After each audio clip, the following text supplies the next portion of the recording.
বাংলাদেশে শীতের ধরনে সময়ের সঙ্গে সঙ্গে যে পরিবর্তন এসেছে তা অতীত ও বর্তমানের তুলনায় এখন আরও স্পষ্টভাবে চোখে পড়ছে। একসময় দেশের শীত মানেই ছিল দীর্ঘস্থায়ী কুয়াশা, হিমেল বাতাস আর তীব্র ঠান্ডার দাপট। বিশেষ করে 2018 সালের জানুয়ারি মাসে পঞ্চগড়ে তেঁতুলিয়া সর্বনিম্ন 2.6 ডিগ্রি সেলসিয়াস তাপমাত্রার রেকর্ড হওয়ার ঘটনা এখনও মানুষের মনে গভীরভাবে দাগ কেটে আছে। সেই সময় দেশের উত্তরাঞ্চলে একাধিক দফায় দীর্ঘ শৈত্যপ্রবাহ বয়ে যায়। দিনের পর দিন সূর্যের দেখা মেলেনি, ঘন কুয়াশায় ঢেকেছিল মাঠঘাট ও সড়ক। হিমেল বাতাসে কৃষিকাজ ব্যাহত হয় আর শিশু ও বয়স্কদের মধ্যে শ্বাসকষ্ট, নিউমোনিয়া ও ঠান্ডাজনিত রোগের ঝুঁকি মারাত্মকভাবে বেড়ে যায়। জানুয়ারি মাস জুড়েই তাপমাত্রা স্বাভাবিকের তুলনায় অনেক নিচে অবস্থান করছিল, ফলে শীত ছিল দীর্ঘ, গভীর ও কষ্টকর।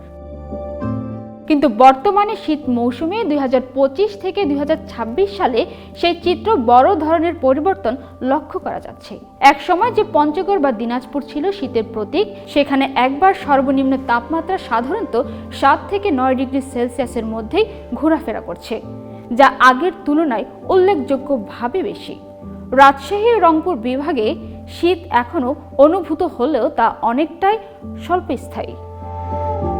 কয়েকদিন ঠান্ডা থাকলেও দ্রুতই তাপমাত্রা আবার স্বাভাবিকের দিকে ফিরে যাচ্ছে। রাজধানী ঢাকা, গাজীপুর ও নারায়ণগঞ্জ এলাকায় শীতের তীব্রতা আরও কম। এখানে তাপমাত্রা সাধারণত 13 থেকে 16 ডিগ্রি সেলসিয়াসের মধ্যে সীমাবদ্ধ থাকে। আর খুলনা, বরিশাল ও চট্টগ্রাম অঞ্চলে শীত আরও হালকা। অনেক রাতে তাপমাত্রা 15 থেকে 18 ডিগ্রি সেলসিয়াসের নিচে নামে না।